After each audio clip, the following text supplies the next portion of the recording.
Hi, I'm Mitch Carrel, CEO and co-founder of Proxfinity. Proxfinity provides engagement data and tracking solutions for the meeting and event industry. What we do is we patented and developed a networking smart badge that connects people to their most valuable connections at meetings and events. And when a connection is made, you automatically exchange contact information and we gather data about why the connection is happening. Yeah, so there were a bunch of co-founders, and collectively we were trying to figure out the best way to help people in crowded environments meet the right connections. Whether you're going to a social event or a professional networking event, it's very difficult to figure out, who's interested in making a new connection and how do you go and make an introduction to that person. And so we developed a networking smart badge that does it for you. So we're a startup and we're growing, and like many other companies, we have a remote and agile team. We have our operations team is in Chicago.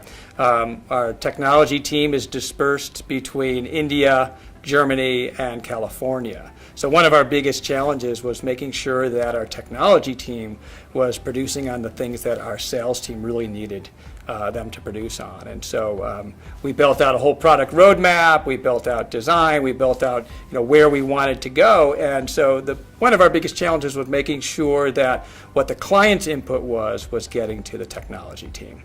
We started off a little more loose. We didn't all have titles. We were a lot of co-founders. But as we evolved, we realized that we had to be a little bit more disciplined in the way that we ran the teams. And we had to ensure that client feedback was getting timely delivered to the technology team.